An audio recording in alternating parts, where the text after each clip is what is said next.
Hope everybody's doing well. Can you hear me? I know you can't see me quite yet. I'm still putting on my makeup, so just give me a second. We can hear you. Awesome, love it. Love it, love it. Good seeing you all. Peter, how goes it? My guy Victor, what's up, bro?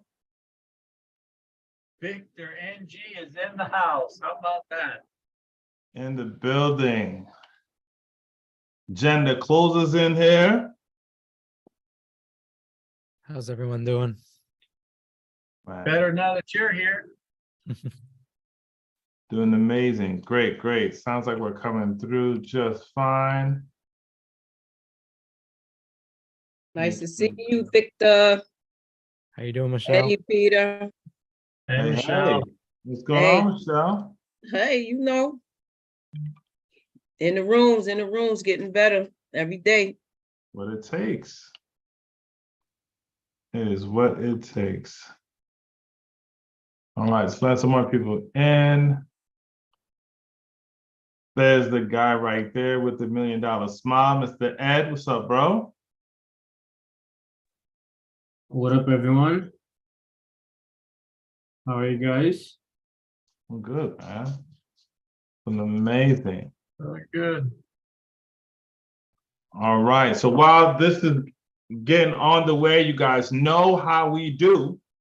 And everything we do is an opportunity to be able to meet that one person who will change your life. Now, they can't do that if they don't know who you are and they don't know how to get in contact with you. So if you can follow my lead, if you look at my name, I'm going to change it.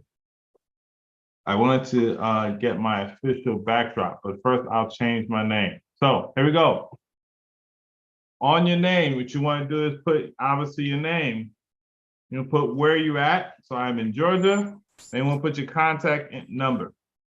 We're not seeing your screen, Eddy. Oh, you can't see my screen. Hold on.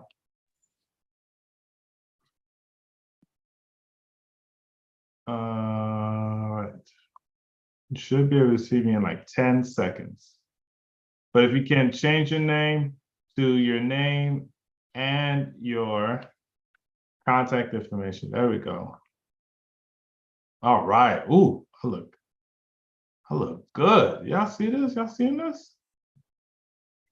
Official like the whistle. There we go. I didn't want to appear without having my official Freedom Chasers background on there.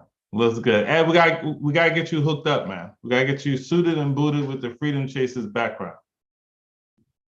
We're gonna get you one on tonight so you can change that. All right, so now we are doing that, and I see the chat is already doing what I love right there. Mrs. Anderson has it in the chat already. Put down what you are looking for, but you're missing one thing. All right. What do you think it is? Unmute yourself and let me see if you know what it is. I know you know. Who here could help her out? She put her name, she put her phone number, she put her email address, which is perfect. We know how to get in contact with her. She put what she's looking for. She's looking for 40 units inside of Florida. But what's one thing she is missing that she should have added? I said Boynton Beach, Florida in the previous post. Superpower. You put, oh, I see, okay. That's good. That goes to show what you're looking for, but what you did not put, so this is really good. I love that you did this. So here's what I want you to do. First of all, I want you guys to have this on automatic, right? Open up a Word document and label that Word document Zoom calls, whatever you want to call it, right?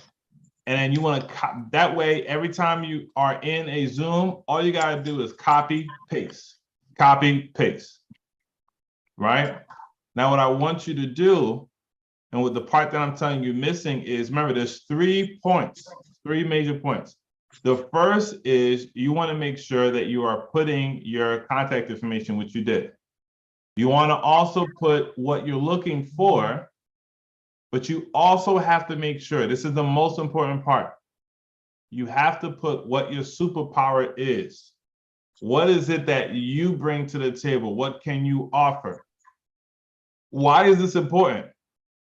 Because if I'm looking at this chat, or I download the chat at the end of the night and I'm going through and I see what you want, but at the end of the day, everybody is the same, right? Deep down, everyone has something that they're trying to gain and they need help with something. And so if you can first offer that aid before you get what you're looking for, you will find, Jim Rohn is probably one of my favorite teachers.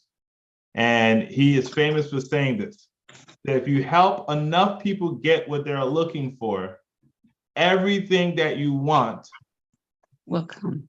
will come.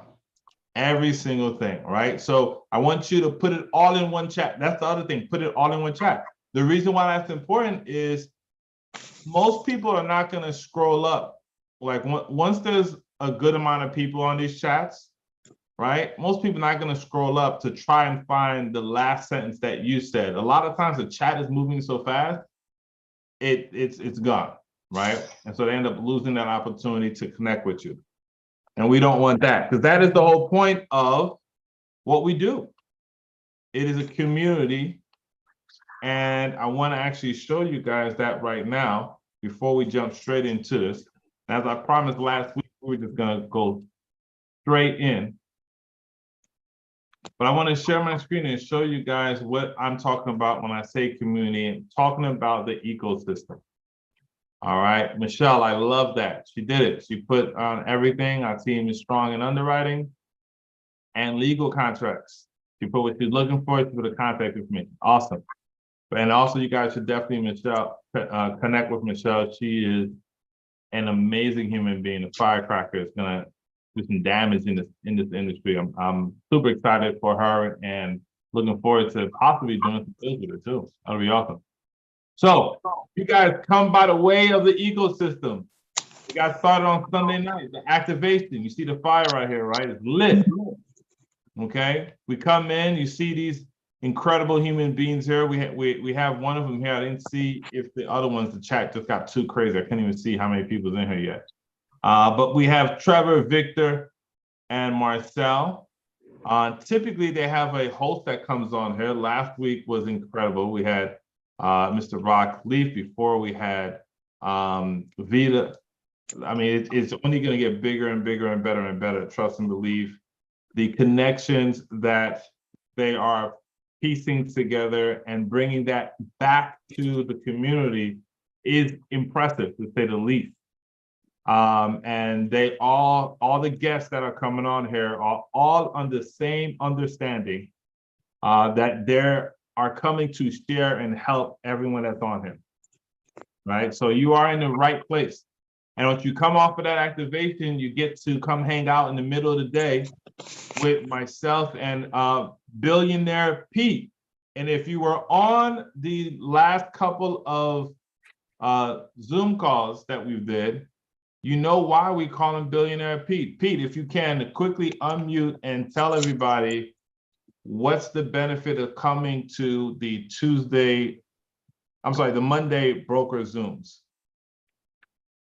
Well, the whole purpose is to get people to take action, to just encourage everybody that it's completely possible. You don't have to be an expert. You don't have to know everything. But the more you come back, the more you learn to speak the language, the more confidence you can develop, the easier those phone calls get. And that's the start of the whole process. We've got to reach out to these brokers. We've got to talk to people, and we've got to get deals to underwrite. If we don't have any deals to underwrite, the rest of it doesn't matter. So it's all about encouraging you guys with the phone, build those relationships with those brokers. It all starts on Sunday night with the activation call, and then Monday we take action and get our week started. Come on and join us next week. I know many of you were there. Thanks for supporting that effort, and continue to come back. Bring your friends, bring your broker names, bring your phone numbers. Come on back. There it is. There it is, Billionaire Pete. See Marcel's hype in the chat. What's going on, brother? And then on Tuesday, like tonight, you guys know that we are rocking in. If you're here, obviously you know what we're doing. If you're new, congratulations. We hope to take you off to the moon tonight with the first level of underwriting. What you need to know if your deal is actually a deal. And we don't just go over numbers of it all, we go over the mindset of it all, because it's extremely, extremely important, right? There's a big shift and a change that's taking place. In order for you to be successful in this space, like Peter just said, you do have to understand it. You have to understand the lingo. You have to understand there's a certain, bourgeoisie, as the French would say, right, about what it is to be in the multifamily space. And we get to kind of go over with that with you. And exactly what Stella said, right? It's the mindset that you need in order to take off. And then we have on Wednesdays. Now, right now, it's bi-weekly. And I want to be honest with you. I've been hearing a lot of rumbles from people in the community that want to be able to link up with Jerry and his team on a weekly basis. Jerry, can you unmute? Are you somewhere you can unmute and come speak with us? Let's see if we can get Jerry on.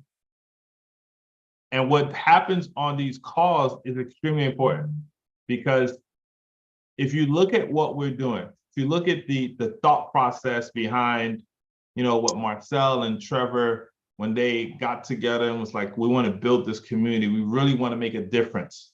And what they were looking for, they could not find. If you look at it, they are setting up the most impactful ecosystem that you will find in any group for free. There is no charge. I'm actually getting in Atlanta on the East Coast. It is 8:14. I quickly put my kids down. Say that.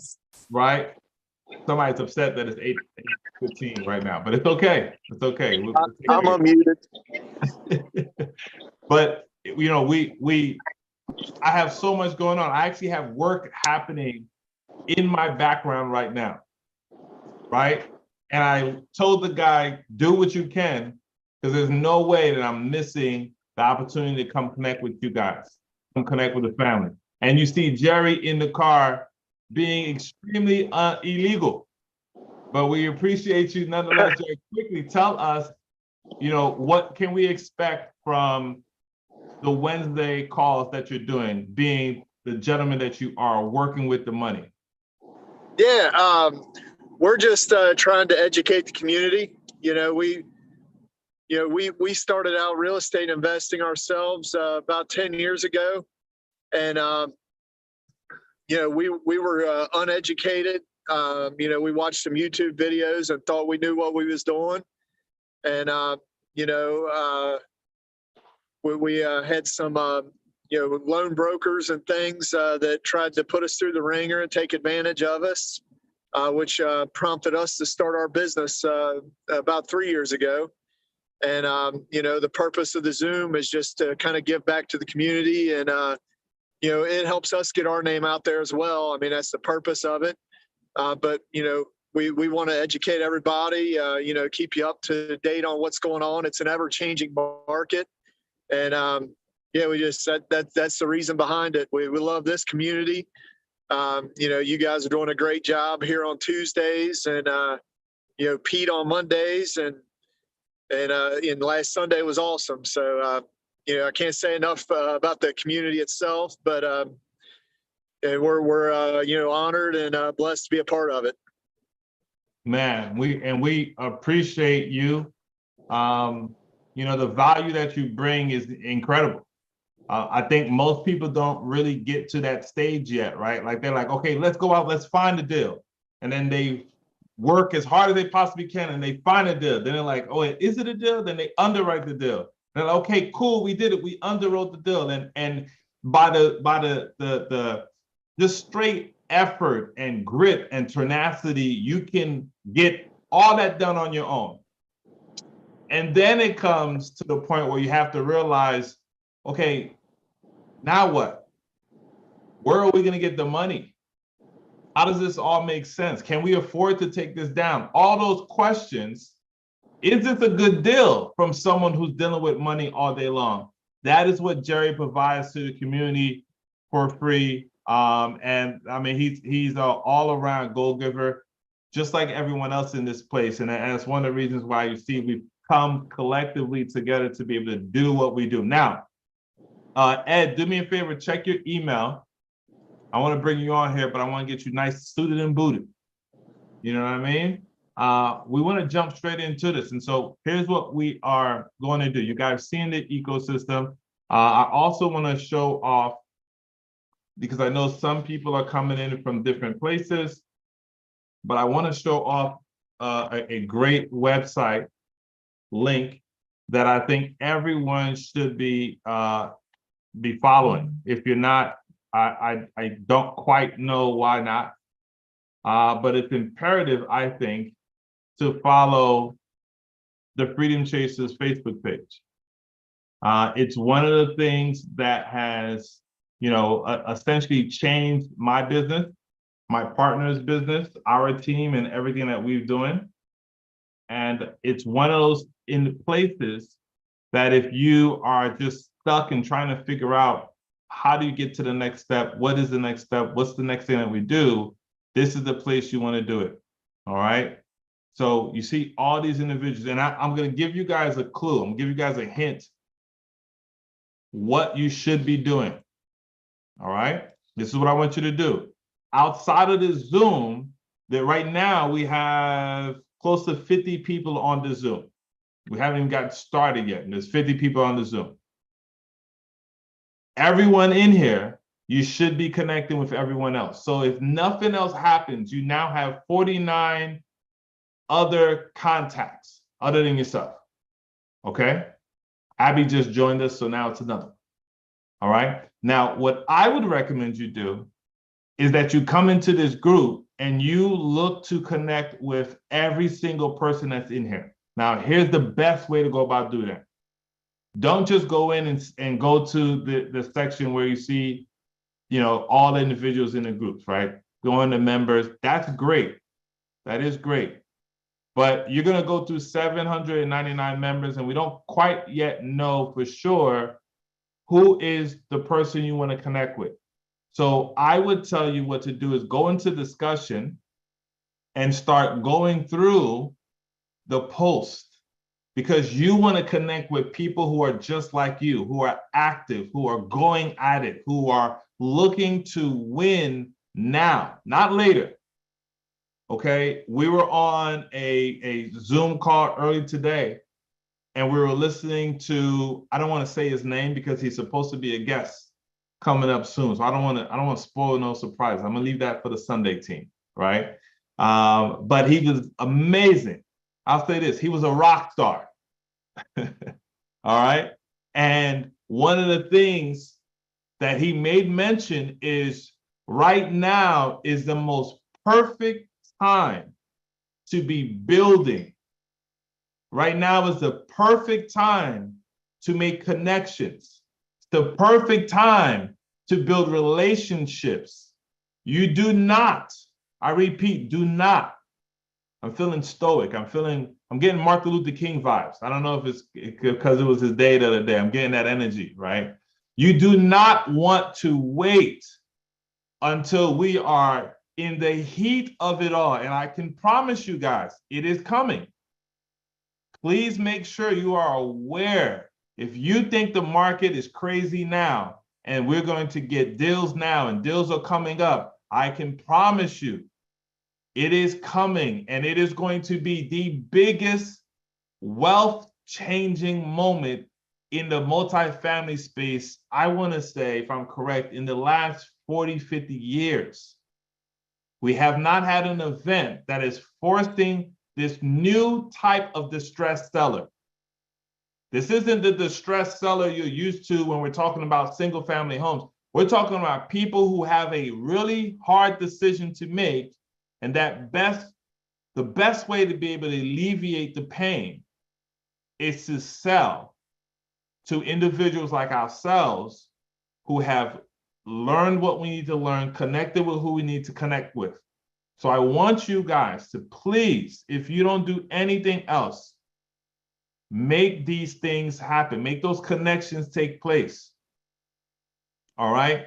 I want to jump into our thing for tonight. I don't want to take any more time on this, but I really, really, you know, people say I'm charging you. I'm seeing plugs being put in the chat. I'm really passionate to see other people win.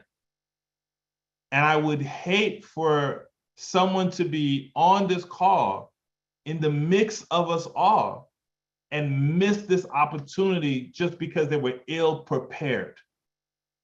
So hear me out, right? Right now we have 55 people. This thing is people are going to continue to come in and grow. They're going to jump into this ecosystem. You want to make sure you know everyone that is involved, and you want to do it the right way.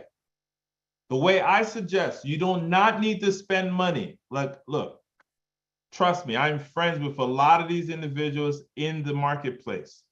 They have businesses, they sell their products. I love it. I absolutely love it. But I am telling you now, please do not come to me or be in my DMs and ask me what program you should be buying. You don't need to spend any money. What you need is Google, Excel spreadsheet, or Google Sheet. Go to the top, type in name, contact information, phone number, type in where you met them, type in what their superpower is, type in what they're looking for. Eddie, let me jump in real quick. Absolutely. Go ahead, sir. So behind the scenes, I just thought of an idea and I confirmed it. We're actually going to do that for you guys. So what we're going to do is we're going to create a directory for everyone in our group specifically. And what we're going to have is everyone's name, number, email, skill set, location you live in, and your market. So we're going to have a directory that's going to be growing every day. Every Zoom call, we're going to have more people on, added to that. So then what happens is, because it's on an Excel sheet or Google sheet, you simply do control find, or you filter all the cities that you want, or let's say I'm looking in Dallas, Texas. I filter by Dallas, Texas. Everyone I know that's either living in that market or is buying in that market, I can filter right away. And that way I have a quick, easy way to get their emails, phone numbers, reach out and contact them. At the end of the day, one of the masterminds I'm a part of has the same feature. And we pay a lot to be part of that mastermind. But we know those are all action takers. We know they all have skill sets and are buying deals. So I'm like, okay, if they're doing it and they charge a lot for their network, why don't we do it? You know, guys, what we're trying to do is we're bringing value that's not only great, in my opinion, but it's like we're learning this from people we're paying. Like, this is all tricks and tips and the calculators I use and all these information we provide. Like, I learned this from people that we pay a lot of money and have access to. Not only that, though, is if you have any question I don't have an answer to, you for sure know I will go over there, ask them, and bring it back to all of you. Because at the end of the day, my resources are your resources. And that's what we're trying to build for your community. That's amazing. That is amazing, man. All right, here, let me see something real quick, because I know. And Edward, you beat me to that thought. I was gonna offer to do the directory. I mean, if you guys need help with that, I would definitely love to help you. That'd be perfect. Send a message over to Ed in the chat so you guys can be able to connect and work that. I love that, Deidre. Appreciate that. Appreciate it. Of course, awesome. And this is what we're You're talking welcome, about, guys. right? Joelle hit it around the head. It's all about collaboration. But I want to be clear, because I know sometimes, and it's not your fault, it's not anybody's fault, it's the world that we live in, right? There's a certain level of pessimism that have to be, like, it's just, you know, there's light, there's dark, okay? We're not going to make anybody feel bad about thinking this. But let me see who's ready to be honest here. Put a 2 in the chat if in the back of your mind you're like, wait a minute, what, all this for free? What's in it for y'all? I know they're gonna hit me with a Zoom $500 charge one day soon. I bet you wait, right? Sean is I love it. I love the honesty, right? Sean's like, yep, I know it's coming. Let's see who else. Sean can't be the phone number, baby. Sean's not the owner. Thank you. Let's be honest, right? And so we're gonna be honest ourselves too. After today, we will be charging $1,000 for every Zoom call. I'm lying. We're not charging for any of that. Here's what we really want. Here's really why we're doing this. Okay. And we want to be upfront, right? We're not hiding anything. If you guys listen to how passionate Trevor and Marcel are when they tell the story, the origin story behind multifamily freedom chasers, going after and looking for groups where professionals, entrepreneurs, and stay at home, like professionals who have kids and are stressed for time, 9 to 5ers, who are looking for a place to be able to do this, and there weren't none. And so they just built it themselves, right? If you build it, they will come. And one of the main thought process behind it was, let's build a community that we be the resources for each other. So it's not just helping you guys just to help, it's helping you guys so that we can do deals together. These guys are passionate about putting you in the position to win, giving you the resources you don't have. So now collectively we are stronger when we go after a deal. They want to give you guys the ability to be able to say, when you're talking to a broker and a broker says, well, tell me about your team, tell me a little bit about yourself and your team, what have you guys done? And you can tell them, well, my partners have already purchased a couple hundred units, and we're greedily, I don't know if that's the word, somebody help me look that up. We are greedily looking for more deals, but we want to work with the right brokers to do so. I can guarantee you that broker would change the way they're talking to you.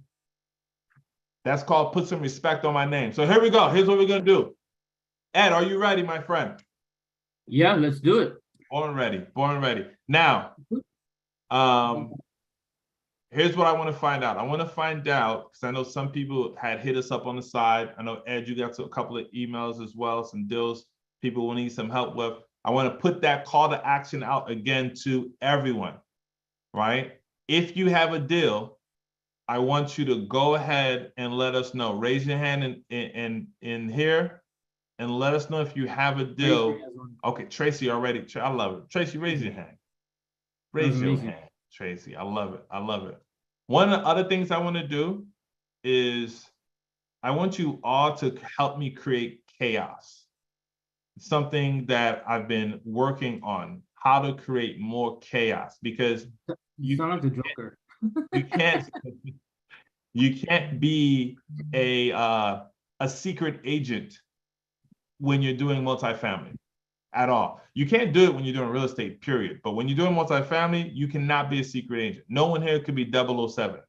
Okay, everybody needs to know what you're doing and why you're doing it and how you're doing it. So here's what I want. I want you all right, really quick, to go ahead and get your phones out. All right, let me take this beautiful young lady off the stage really quick. Go ahead and get your phone out. And I want you to take a picture of your screen with all these faces on there. And I want you to post it on your social media. And I want you to be honest. I want you to put, this post is to create FOMO. This post is to create FOMO. And then put, I promise you, you're missing out. And here's the thing, I'm gonna do it because I'm a leader. I lead by example. So watch this. I'm going to my Instagram. Here we go.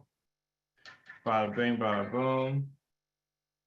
All right, put that in. Boom. All right, tag that in. This post is to create FOMO. Capital FOMO, right? I promise you, it is amazing in here. All right, I promise you it's amazing in here. Multifamily underwriting.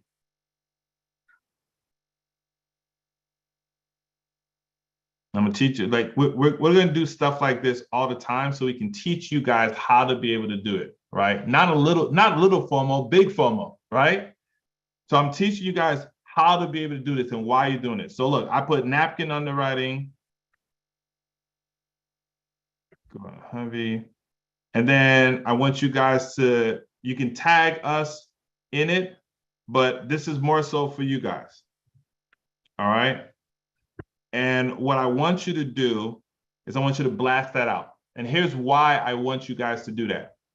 Because I want the people who know you, who are at home watching TV, have a subconscious download happen when they, between commercials, look through their phone, through their social media, and they're gonna notice that, Shelly's not watching TV after a long day of work. She's on something learning about multifamily underwriting.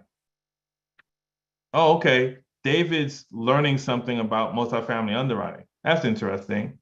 And then 3 months from now, when Shelly goes and says, look at this property we got, we're about to buy it, who else is interested, reach out to me. You now have created validation. You're not, they're not gonna look at Shelly and be like, what does she know about multifamily? Oh, she's trying to scam people. No. They've been seeing the post.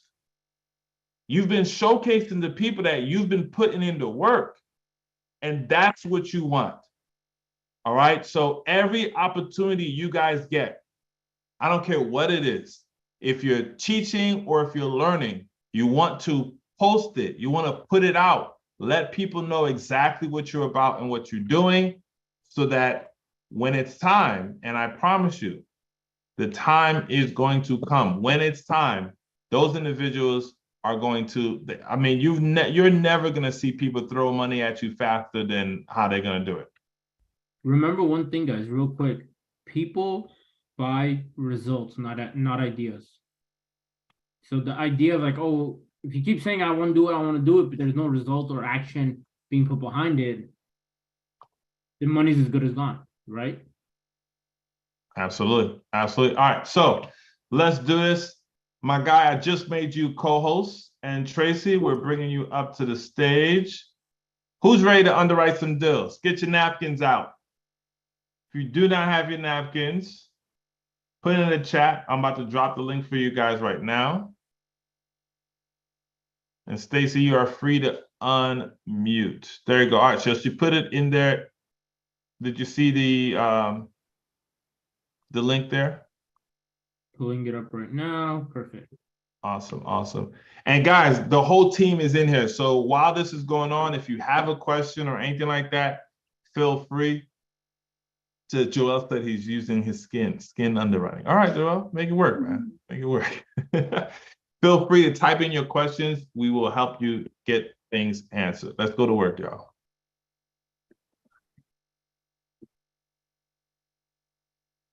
All right, so we got this property over in Arizona. I like Arizona. Looking good. Love Arizona. I'm definitely buy something out there. Tracy, you want to buy this one together? Yes. So it has an assumable mortgage of 6.7 million with a 3.77 rate, which is why this is one of the two that I chose. I think I had to register with the brokerage to get the rent roll, so I can just give you the two numbers off of there that we'll need whenever we're doing the underwriting. Okay, perfect. And guys, definitely do that, right? If you go into these sites, they're gonna ask you to register. Just do it. Get it out the way. You are an action taker and you want this information, do what needs to get done. All right, so as you see, Ed is putting in the information into the sheet. And so first thing, and I noticed in the chat too, right? Everybody went crazy for it. When you hear assumable, that's like toppings on ice cream. So right. Real quick, just so you guys kind of get where I'm coming at. The reason why I highlighted this specific thing and why it's important, because, and this is something to keep in mind anytime you're talking about assumable debt, is you want to know the details of the loan. Just having the interest rate is not enough. Why? Here's the big reason. Interest only period is intact through June 2024. Kudos to this broker. They did a good job of putting that up there off the bat, right? Is my screen still sharing? No, hold on. Oh, that's weird. Oh, okay. So I can talk about it anyway. So with the assumable loan is you want to know what the terms of the loan are, more than just the interest rate, because if it's interest only, one, that means off the bat your payments are going to be a lot lower than if it was principal and interest. But you also want to know, like, okay, if this ends June 2024, that means starting July 2024, I have an additional cost now. Yes, it is going towards equity because it's going principal, but that does not mean that, like, you have to factor that in. Your rents have to cover. Your cash flow to your investors has to cover that as well. So you want to make sure you're aware of that and know what that number is, because if you're already on a thin deal or you can't afford that increase, that could come around and bite you in the back, and you won't know for a year and a half. That's something where you definitely have to factor in when it comes to underwriting anything, because your investors need to know that. You don't want it to come July 2024 and they're like, why did my payments go down? Why are we making so much less? Well, your loan just increased in cost. If that's not a surprise, they're going to want in a year and a half, I promise that. So it's making sure you fully understand the details of the loan. If you don't have this information, let's say they just tell you there's an assumable loan. Simple way to do it is ask for your loan agreement. Loan agreement is like 130 pages with a bunch of details and verbiage that you probably don't need, but you can go down to page around 115 to 120, depending how long it is, and it'll give you the breakdown of all this stuff I'm mentioning. So ignore the other 120 plus pages at the moment on the loan agreement, but those few pages will paint the full picture. So now back to this real quick. The price we have here, 11,730. And Tracy, what were those numbers that you were talking about? Oh, just the average rent, and Perfect. I think there's another one I pulled for, occupancy rate. Cool. Oh, what's that current average? Average is 1359. 1359. Pro forma was 1431. There's 46 units. Occupancy rate is 87%. It's Class C.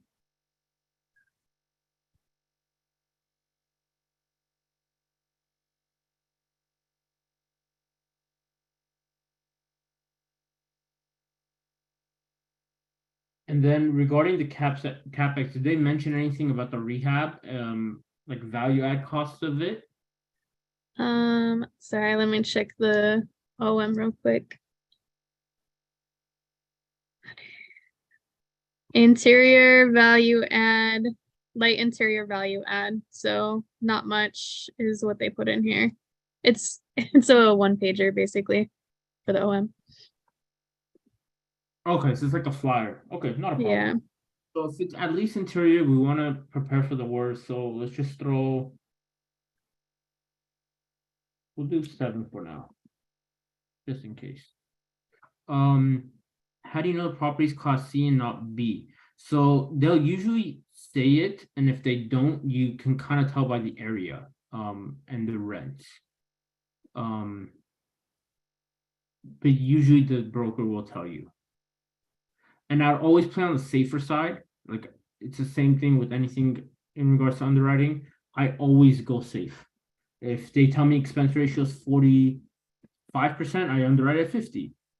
If they say it's going to be 10K per unit, I underwrite at 12, for the rehab. So those are things you want to be aware of as well. Here's my thing though, with the them saying it's a C class, 4.7 cap rate in a C class is a little tight, in my opinion. And if anyone was on, for those of you that were on the broker call yesterday, remember one of the things we mentioned. Scroll down at the bottom. If anyone didn't know this, like they have this information here, right here. Even though this is cool, this is what we care about. When was it last updated? So 11 days ago. When was it created? These are two big things that help us with one, knowing if the information is accurate. Like if this was a few months ago, I'd be like, okay, we might need to update some information. But it's recent enough where like, okay, not much has changed. Also, you'll have an idea of days on market. So two things to keep in mind.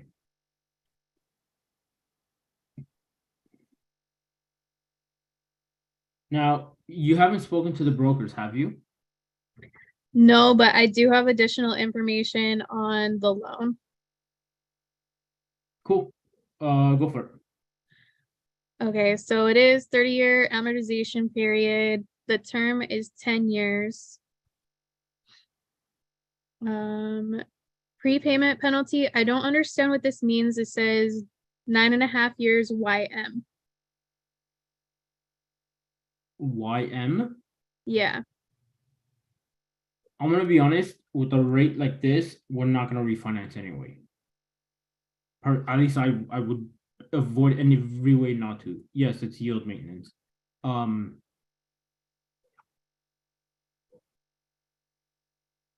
Okay, and then monthly mortgage payment with interest only is $21,750.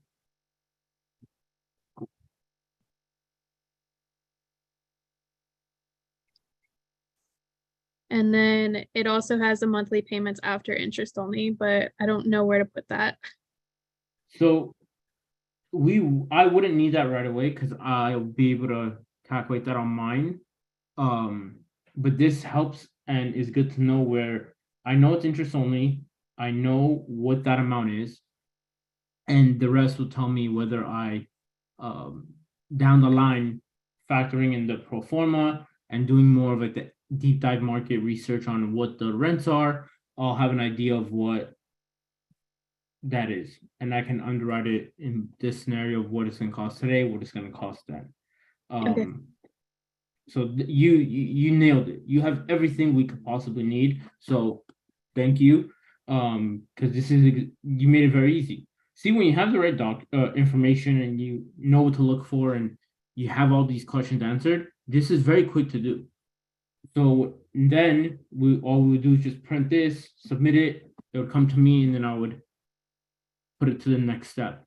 The reason why, like we've mentioned previously, no matter what, I'm always going to say is if there's an assumable loan, especially where the terms are promising like this, interest rate is strong, and actually it's a little, I wish it was a little higher leverage, but it's not terrible.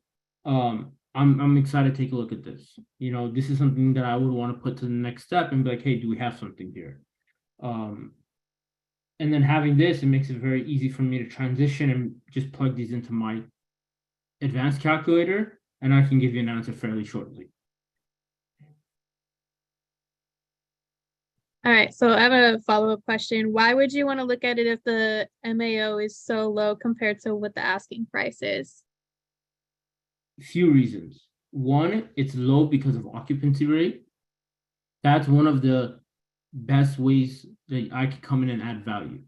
Because if I get that number up to like 95%, my MAO is going to increase.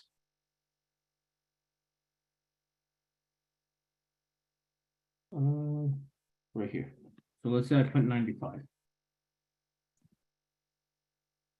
Now this increases. Also, when there's an assumable loan, this doesn't factor debt, which if my cost for capital is low, it allows me to still cash flow. It allows me to have my cost as low as possible until I increase the value, and then I can either refinance, sell, whatever I need to do, and make sure that my investors are happy, my team is happy, we're all getting those reps in, but also building the portfolio, which is what we want to do. let me real quick.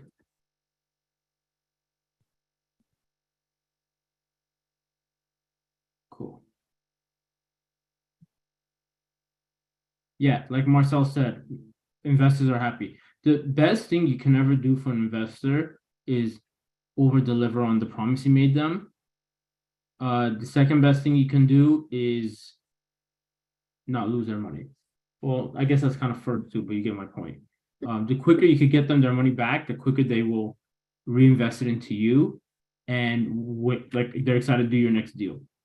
So that's the best thing you can do is just duplicate that model and show them like, hey, we're active. Look at what we're doing.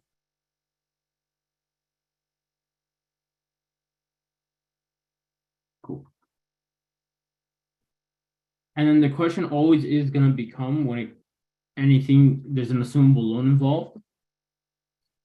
It's usually going to mean you have to come up with a high down payment. So I always ask, the first question is the seller willing to carry a portion of the difference? If they are, sweet, we can help. We can get the ball rolling. Like it gives us an opportunity to offer more. If not, then we kind of just, all right, is it still worth it for us to come up with all this capital and to get the deal done?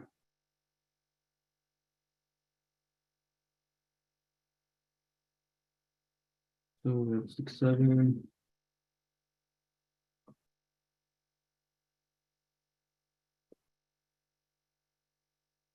$57, 43, and this will be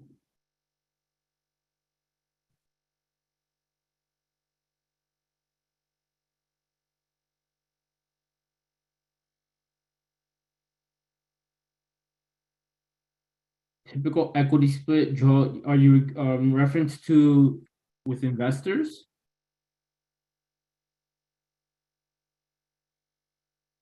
So the common thing right now is about 80, 20, 70, 30. So this is essentially really quick based on the information you gave me. I'd use a napkin as a reference. This just shows how quickly I can plug it into my calculator and I can be like, all right, we have room to play here. Great question by Peter. When the debt is assumable, does the lender restrict the seller's ability to carry a second? So as in the seller would be in second position, or for the buyer to get an additional supplemental loan? So the point I'm making is the lender in certain cases, I believe, won't allow the second position. So the Right. seller wouldn't be second. They would essentially, you'd either tie them into the LLC as a principal, or you just have them as a note that's not necessarily recorded as a second position. Yep. But Gotcha. still carrying their Yep. entity. Yep. They're part of the deal as an investor. Exactly. Yeah, you could put them even as an LP. Yep.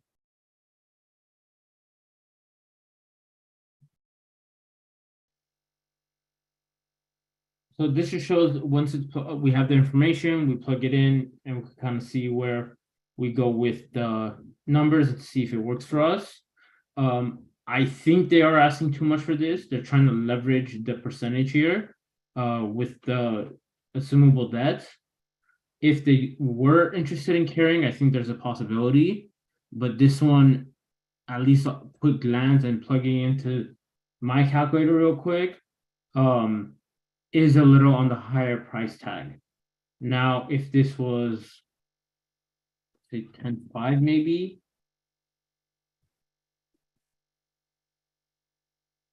Is the tool you're using, Ed, showing the cap rate? So I'm using the cap rate they gave us at 4.7. And that's what they gave us. I think Right. that they should probably be a little more generous, but they're not. Yeah, for me at the moment, this one, even with some seller carry, they're asking a little steep. One Now, thing you hear. can I jump in there real quick, Adam? Go for it. Just to kind of make sure everybody is is understanding something, right? Every deal that you get is going to be steep. Every single one. There isn't a deal that, I mean, we looked at probably a few hundred at this point, right? And every single one is above what it's supposed to be. That's how it's supposed to go. So don't just because we're saying this to you doesn't mean that this is necessarily a bad deal. This is more so like, how can I put this? All right, for those of you who know how to cook, okay? You know when you first turn on the stove and you gotta kind of like, okay, now you're about to start cooking, so you wanna readjust the right flame for the meal that you're about to make. That's exactly what's happening here, right? We're gonna go through all of this so we can readjust where this deal really needs to be, right? And just like Victor said, the broker is just doing their job. They know you're gonna come back with what it probably should sell at. But in the event that you don't, they're not gonna stop you, right? Are you gonna stop someone from giving you a couple extra $1 million? If you're good in your heart, yes. And I'm not saying brokers are not, but you know what? Let's just leave that. Let's just go past that. So here's what I'm trying to say, right? What I'm trying to tell you guys is whenever you get a deal that's like this, what you're doing is understanding what the conversation needs to be like on the very next call to the broker. And that's where Ed and Victor and you know the team comes in, because they can help you when you're underwriting this now and you go through this process. When they reach back out to you and say, hey, here's the deal, here's what you want to do, here's why you want to do it, they can kind of walk you through the process of saying, okay, try to call back and ask them if we can do this, or is the seller willing to do this, right? Marcel said, a quote from one of his brokers, if I make the seller and the buyer feel a little uncomfortable at the closing table, I did my job well. I can't argue with that, right? So they want everybody to be uncomfortable. You come a little bit higher than what you wanted, you come down a little bit lower, you meet somewhere in the middle, and everybody go home and eat ice cream. All right, so that's essentially the breakdown. It's like we say when we send out our offer. We send out an offer, a 3 LOI or 3 offer LOI. If they take one of the 3, I did something wrong. That means because if I'm playing it safe on my 3 offers, and they're like, I want that one, or I want that one, they all work for me, then I offered way more higher than I should. The sweet spot's usually somewhere in between. So we must make a lowball offer. Not low, but it doesn't have to be low. Like, so with multifamily, remember what we talked about. If you're on our broker calls, you'll hear us say this a lot. This is about building relationships, right? So you don't want to give like a low ball offer, because then you're going to get the broker to feel like you're not serious, right? We were on a call and the broker was complaining about an offer somebody made, and they wanted to get this deal under contract and was hoping that the seller was willing to do 50% seller financing. And there was like, it was a huge deal. It was kind of crazy. And, you know, listen, guts to the person that put that offer out there, but the odds of that actually happening is slim to none, right? But immediately that broker has a distaste for that person, and likely is probably going to blackball them, right? They don't want to do business with them because they feel like they're wasting their time, right? So you want to give out a low offer, but you don't want to use the same methodology that you would have in, let's say, single family, where you give like a low ball offer. That's not going to work in this industry. Here's another point. I would never offer or propose something that I can't justify on my end.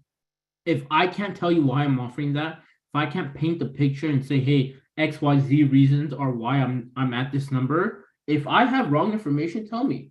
If I got the wrong market rents, or you think it's higher because of XYZ, let's have that conversation. That's how you build relationship with brokers as well, even if it's just on that first offer or that first outreach where it's like, hey, let's talk about this. Like, where can we, like, hey, if the property makes sense and you tell me why it's a higher price, I'm not going to say no. I'll pay a higher price if my numbers work. Like if I hit my bottom line, if my goals are met with the offer I'm making, and they can justify why it's I was a little off, and my market rents are higher, for example. Okay, I'll offer more because now I have the ability to. It makes sense. But if it doesn't make sense, I'm not just going to offer more because you're telling me I should offer more. You know, that just doesn't make sense. If they don't have the pro forma market rent, how do I find the accurate market rate? Also, can you describe what the 3 different LOI offers would be? Absolutely. So I have Rent-A-Meter access, thanks to a good friend of mine. That's a good place to look. If you don't have access to Rent-A-Meter or you don't have the subscription, one way to do it is Zillow, even though I don't love it because I can't check closed rentals, but it's a good way to see what's on the market at the moment. And then at that point, you might just have to reach out to more brokers or property management companies and build a relationship with them. That's the good part about going deep into a market and not wide into a lot of markets. What that means is if I'm looking in Dallas, I should know everything about Dallas. I should know the rents. I should know which streets, if I cross, the prices are different. I should know everything I can about that area if I'm going to buy multifamily property there. But if I go wide and I'm like, I want to do all of Texas, it's impossible for me to know everything about every city. Like, good luck. Even in the smallest state, it doesn't matter. You're not going to know everything about every city. So that's 2 ways that I would go about that. Now, So really quick, right? I really want to harp in on that point that he just made about drilling down and also being able to take the time to build the relationships, right? Like property management companies, those property managers are a key in your business. So having 2 or 3 of them that you've kind of already built a relationship, they know what you guys are about, what we're trying to do together as a team. Like to call someone and say, hey, listen, I'm looking at this property, and they already know that property, the insight and detail that they can give you goes way beyond what Zillow and Rent-A-Meter can, right? Like for what Ed is doing, it gives him quick the number. But if he really, really wanted to, he would too. And he's done it as well, like reach out to the brokers. I mean, sorry, to the property management companies. This is why, you know, if someone says like, hey, I'm buying multifamily nationwide, and I want to make sure I don't offend anyone. Understand I'm coming from a place of trying to educate. If you are saying in your bio that you are buying multifamily units nationwide, the individuals who are doing it at a serious level are not taking you seriously because they know it's impossible to do that. So if you are looking to make an assignment or look for deals for particular buyers, and you have several buyers that are in different markets, it's better to say that than it is for you to say, I'm buying multifamilies, and the broker asks you where, and you say nationwide. Immediately, you took yourself out, right? They're not going to tell you that. That's the thing. And they won't tell you this because they want to make sure they're dealing with the right persons. And if you showcase yourself as not that, then you just help them save time. So stick with your market and become an expert. Build those relationships. Those are super, super key. And I'm glad Ed brought that point out. And my last point to that is and it's not only you guys, we do this, Eddie and I and the entire team, we do this every week as well. We go on other people's Zooms to learn from them. They have a specialty and expertise that they have spent more time than I have on a specific topic. So why am I going to try to spend as much time, if not most likely more, to figure it out when I can just ask them? Why are you guys all on here? Because you can ask us questions that we'll be able to teach you faster than if you have to figure it out yourself. I've put the hours in. That's why we're comfortable sitting up here. It's the same thing with the property management when you're buying an asset.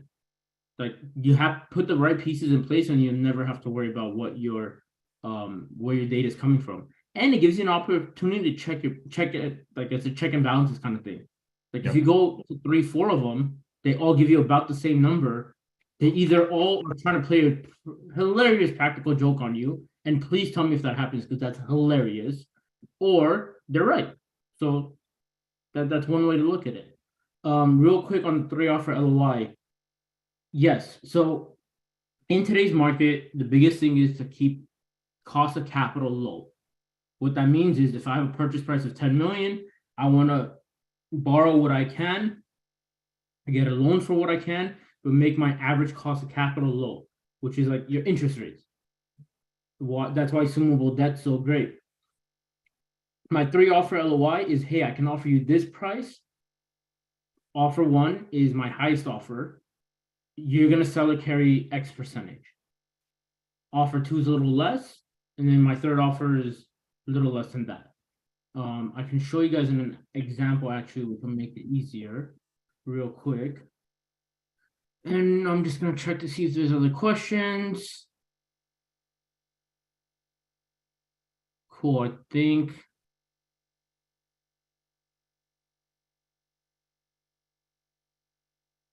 Cool, I think that's the only question. So let me share this real quick. And guys, I know this isn't necessarily directly underwriting, but the idea is that you know where this falls to everything. So I'm gonna keep this short. Ignore these numbers, because this is just my template, but this is essentially my offer, like 45% seller carry, 30%, 20%. And you guys might be like, there's no way someone's willing to carry 45. I'm gonna ask. I'm that guy. Like, hey, yeah, I'm asking you to carry 45%. If your loan is leveraged 30%, that's 75%. I still have to come up with 25%. I'm gonna do it.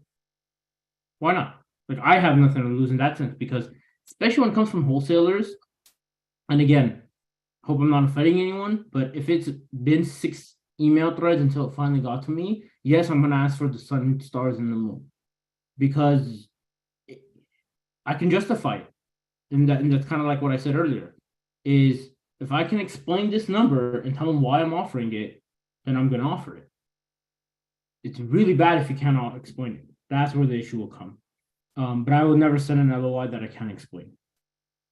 I believe someone else sent me a LoopNet listing.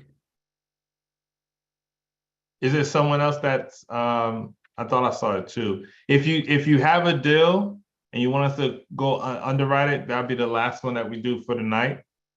But if you Oh, have, I sent it to you, Edward. Is it this one? Martin, Tennessee? Yeah, that's the one. all right, Cool. perfect. Okay. I have one thing with this though. I don't know if the documents are on here.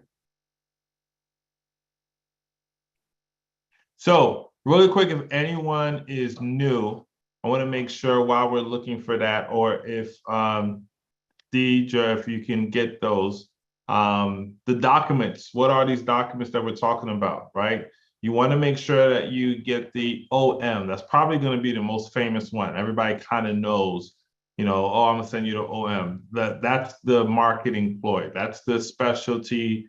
You know, the broker has his team spit shine that bad boy and make sure it looks really, really nice and presentable. It's a great tool, but you want to make sure that you get more than just the OM if possible, which I would recommend you get the T12, which would be the most recent updated version of it.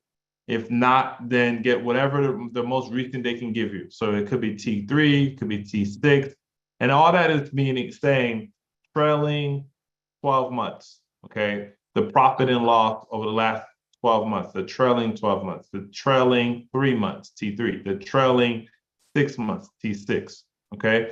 And then the other thing that you want to get is rent rolls, which is basically should be an outline list of everyone that's in the property, how long they've been in there, if they're going out next month or not, you know, all them details, how much they're paying. These are extremely important if you want to make sure that you guys can get the information to underwrite a deal successfully. So real quick, it looks like this one you have to request the documents, but this is essentially what an OM looks like. Yes, it's 60 pages for this one. No, it doesn't always have to be. But I'm not gonna go through each section, but this is a good way to kind of table contents. Perfect. Tells you exactly what you're gonna find in here. Now, is it good to have this if you have nothing else? It's a good starting place. But like Eddie mentioned, the T12 is going to be your most accurate. Your rent roll is going to be great in terms of knowing how quickly can I turn over units. Like if they say, hey, there's 30% upside in rents, and then you look at the rent roll and none of the tenants are leaving for the next 6 months, guess who's not increasing rents for 6 months? You know, like that's a huge factor. And all of a sudden you're like, okay, that's cool, but 6 months you can't do anything because they're locked into a lease. So it's information that you need to know when you're looking at a property. And like we always say, what is it? Sellers are liars or buyers are worse. Buyers are liars, sellers are worse. Brokers are the worst. Okay, cool. So like market overview, they're just gonna tell you about the city. Lease comparables, they're gonna pick the best ones. Sales comparables, they're gonna like. Trust me, I'm licensed in California. I'm a realtor. I can make you believe the comps on any property you give me. Any broker can. It's just what would they want to show. So get comfortable with it. You will have some nice information on here that's good to practice. Because at the end of the day, you want to be able to say, hey, why is X different from Y? And that's a big thing that you'll see on these documents where the rent roll doesn't match the T12 or neither of them match the OM. I had a broker who I actually got a little upset at because on the OM, they say the city population is 45,000 in a 10-mile radius. But Google tells me it's 3,000. And I'm like, buddy, there's a big difference. So I clearly didn't pursue it, but those are things to factor in. This is a link I was on, DJ. So the documents aren't here. So usually with LoopNet, and I'll show you on a different one. For example, this is someone I'd have to contact the agent for, and they'll be able to send us the documents. But let's say I go to any other property on LoopNet. Sometimes Real quick, Edward. So I have a document that's like a 49 pager. I mean, this? I'm thinking, yeah, for this. So the person I'm working with contacted the broker. So maybe I have to email it over to you because I don't know how to send a PDF. I don't know if I can send a PDF in Zoom. Can I? Here, just send it to me. That's fine.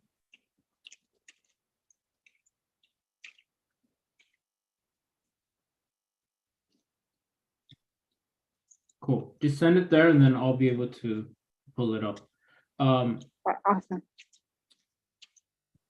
So right away, another thing that LoopNet provides, like with this map here, you want to get an idea of where it is. The more you do out of state, and this is why also going deep into a city helps, is you want to know what you're near. If it's a smaller city you're not familiar with, okay, how close are they to the big ones? Like this is a little further out than I would probably like, but that doesn't mean it's not an opportunity because these cities, if they're really populated and they have a lot of stuff going on, I'd still take a look at it. But what I was saying in regards to LoopNet, and we'll be able to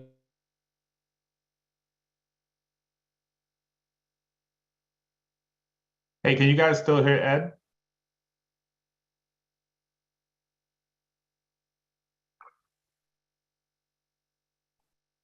Can you guys hear Ed still? yes, no. Okay, now we can hear you. And now Yeah. you're back. Now you're back, yeah. So last thing we heard you say in regards to LoopNet. Yeah, so with LoopNet, you have most of the time they will show you, they'll give you the financials. Give me one sec. But if they don't, then you just have to reach out to them and get it by email. It's not ideal, and sometimes they don't get back to you. But if you want to get the information Ed, you went out again. So what Ed is explaining is essentially being on top of the brokers, right? Because sometimes you are going to send over the information and it may not be the right information, or it may not be exactly what you're looking for, or it may be wrong completely, right? And they believe that it's right. And a lot of times it's not them. They have junior brokers, they have assistants that work with them, and all they're doing all day long is deals, right? Deal flow and et cetera. So don't call them out thinking they're trying to play a game on you, because it works both ways, right? If you are messing up, you can get blackballed quickly. But if a broker is messing up, trust and believe, a lot of people know about it, right? And yes, Tracy, I agree. The LA internet is rough. He's suffering from all types of issues. He lives in LA, he's a realtor in LA, and he has internet in LA. So it's a rough night for him, for sure. My internet is exhausted as I am most days. All right, so you pulling it up for us now. Yeah. Do we have, is this gonna be enough of what we need? Because this is just the OM, right? Yeah. Can we pull enough off of it to underwrite this? Possibly we should be able to. I think so. All right, let's see what I we can do. I might not have the market rent.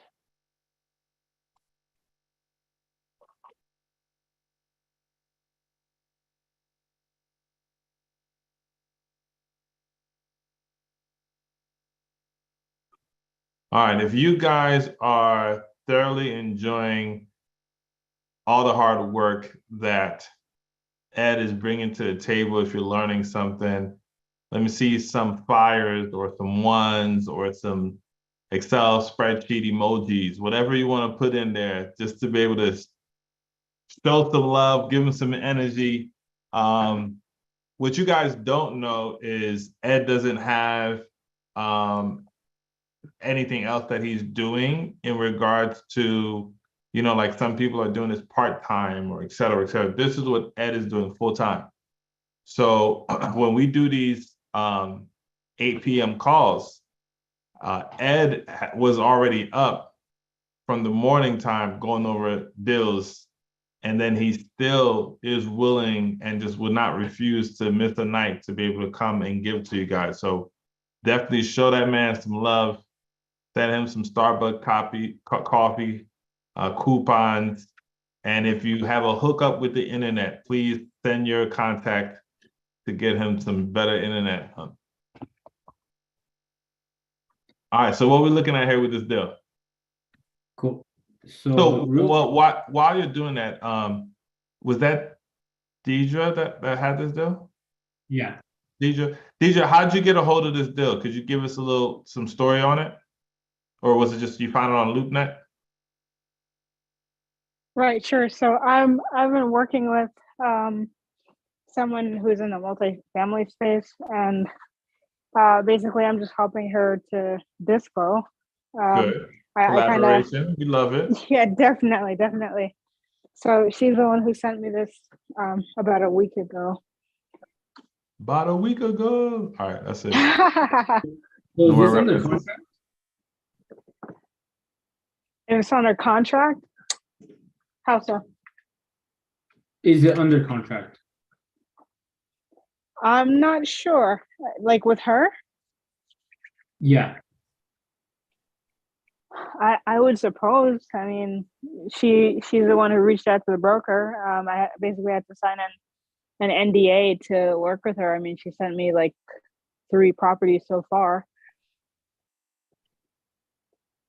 I can ask.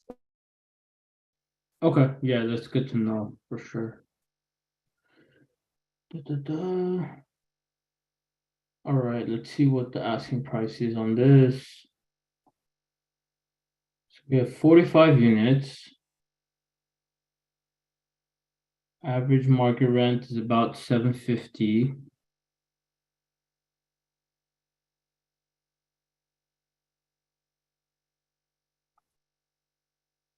So they don't have, do you know the price on this? Because on here they say price to be determined. Which is very common, so don't feel like it's a bad thing. Oh, the price is 3.5 million. 3.5, cool. So you'll see Yeah. that, guys, as well, and we've mentioned this before. They sometimes, especially in today's market, brokers don't like putting a price. You just gotta ask them and kind of bug them. Because not that it's hard to do without a price, like it's still possible, it's just not ideal. Because at the end of the day, you don't want to be the one to give your price first, because then you might accidentally or not knowingly offer more than they would have ever taken. Hence again, like with my whole 3 out of life method of I'd rather give a bunch of options and then I'm indirectly asking them the questions that I need to know the answers to. Because then I can do process of elimination, be like, okay, is what's important? The price, the terms, the monthly payments if we're doing seller finance or seller carry, all the above, you know. This is good to know, the utilities, who's paying for it, and how you can add more additional income and lower your expenses.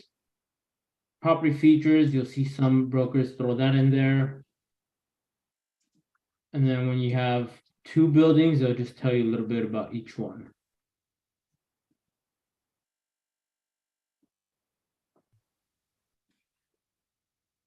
Now, this one is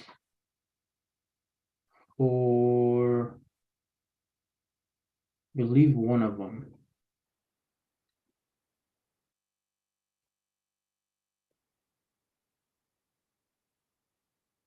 So this is their essentially 10-year projection.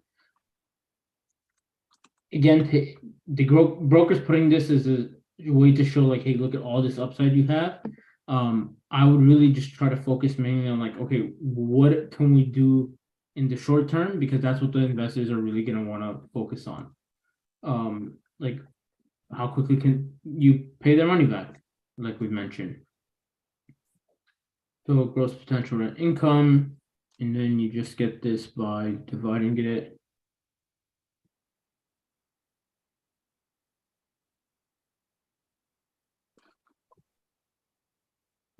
So their current is at 421.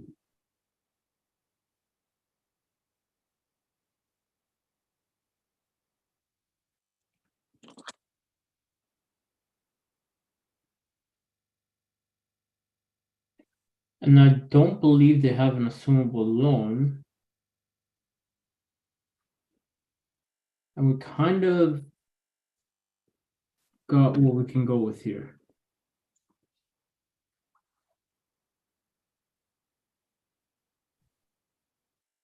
Now, while he's doing that, I want to point something out, right?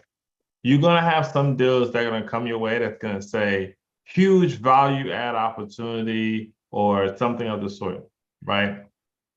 Know what your investors are wanting. Like, what are they willing to put money behind? If you know your investors are not really looking, because whenever you hear huge value add opportunity, you got to look at that closely and figure out, are basically, are they saying this property needs a bunch of rehab done, which means your capital expense cost is going to go up through the roof. Be prepared, right? Or are they saying this property is, is in whatever shape, but it doesn't have any of the extra features and amenities that it could possibly have. So great opportunity, right? So always look at deals from the back end of where your money is, what type of deals your money is looking to invest into. It'll save you a lot of time and heartache. Definitely. So what it's looking like. So right now it's saying just based off of the rent, it's about 2.5 value add.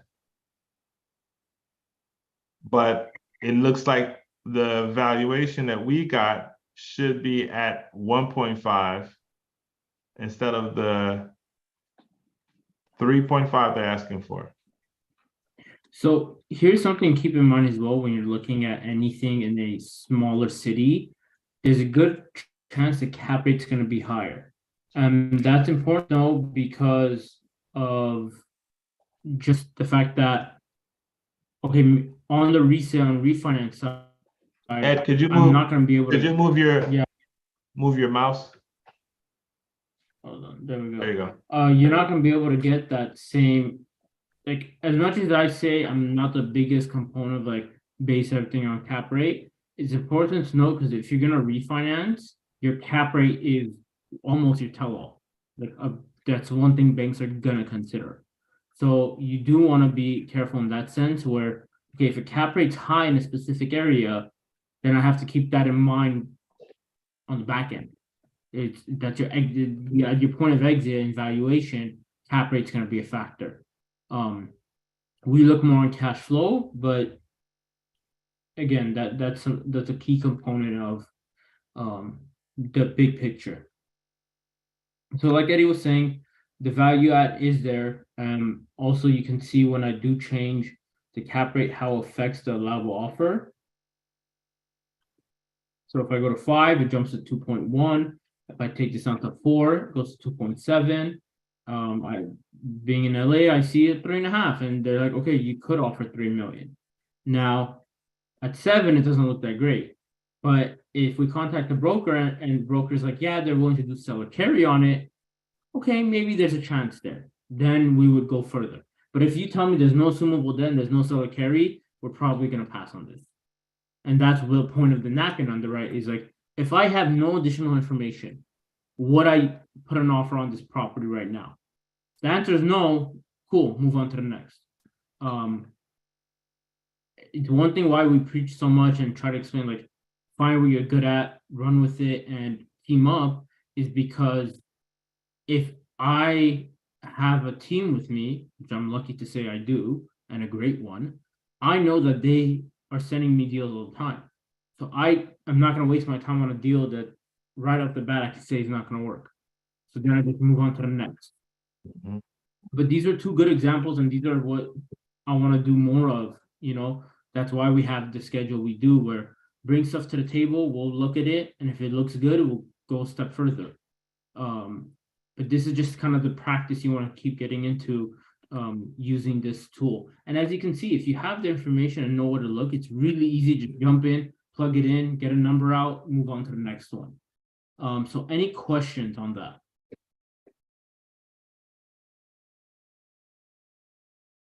All right, perfect. Love it, love it, love it. Linda, shoot me a text message so we can set that up for you. We are at our time, and I absolutely love it. Like, we went to work, and I want to make sure that everybody gets this one thing too, right? Like, understand this. The phase that we're in right now, I want you guys to be used to just underwriting, especially the napkin underwriting. I want you guys to get used to like going through deals, going through like boom, boom, boom, boom. If every deal that you get, you're taking an hour and a half to do the napkin underwriting, you're not gonna get a deal. I'm just gonna be honest with you. You're not gonna get a deal. Majority of whatever you're gonna look at, you're going to be turning away because it's not going to necessarily fit what your investors are looking for or what you're looking for. Or you're going to say, hey, this number is too high. Are they willing to? No, we're not. Okay, you go to my follow-up pile. I'll call you back in 3 months, right? Especially in this time frame that we're in right now. There's a lot of testing the waters that's happening right now. So as we leave, I think I'm going to don this the new music that we're going to play to leave to get you guys in the right mindset of what you should be doing when these deals come in. I want you to drop these deals like it's hot. The broker sends you a deal. If it doesn't make sense, throw it away. Okay. Don't have no like, oh man, I'm not gonna listen, get rid of the deal. If it's not a good deal, if it don't fit exactly what you're looking for, play this song. Matter of fact, when you're underwriting the deals, play this song in your background. Okay, so you can know it's okay to drop it like it's hot. Get rid of the deal that doesn't fit your buybacks. I'm giving you permission to not be a magician, not be a mathematical wizard, and try to figure out how can I somehow get more of money to come up to what they want. If it don't work, it don't work. It's okay. There's so many more deals that is going to come your way because you're not wasting time on the bad ones and you're spending time being able to focus on the good ones that come your way. And when you do have a good one, you'll be able to do two things. You'll recognize it faster, okay? And it's going to be amazing, right? Because you're going to be like, wait a second. My spreadsheet said it should be 3.5. They're asking 3.2. That's when you lose your shit, right? That's when you're like, oh, okay, let me call everybody. Let's figure this out, right? And you'll know exactly what to do because you are in the system and you're part of a community that absolutely loves you guys. Tracy has a question. What qualifications does the Napkin Underwriting need to have in order to submit for elevated underwriting? Personally, I look for the value add in the rents. That's the top thing that I look for. If that box turns green, that's my first indication. Now, there's things that I would say strengthens my case. Is there an assumable loan? Is the seller willing to do seller carry? Those add on to the case, right? This is like making me feel like, you know what? I like this even more. And then when I look at the validation, if my number and the seller's number are close or the seller's in a negotiable state, then I would submit, right? But if my number is 3.5, seller's at a 7 point something, that goes into 5. That I'm playing the music, right? I'm calling Snoop Dogg, right? Drop it like it's hot. No emotions, let the deals go. The numbers don't make sense. I'm telling you guys.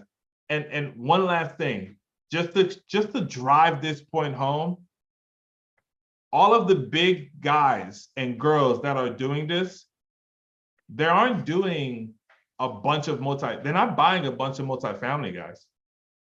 They're literally buying one deal Grant Cardone is buying one deal a year now. You have some crazy superstars, right? Like how many deals did Carlos buy? I think Carlos brought 2 last year, right? Max I've ever seen someone buy is 3 in 1 year and they almost died. All right, so hear me out when I say this to you. You guys are in the right place at the right time. Put in the work. Do not let the time frame that's coming discourage you to think that, hey, it's not happening fast enough. It will happen at the right time. You just put in the work. All right, with that being said, it is 9:30. I love you all. Ed, you got anything you need to say, want to say? Nope. Thank you all for being here. You guys are awesome. Let us know how we can help you and provide more value. Peace out and have a good night. Do it. Have a good night, everybody. Thank you. Good night. Good night, y'all. Thanks, everybody. Thank you. Have a good night. No problem. Have a good one. Thank you.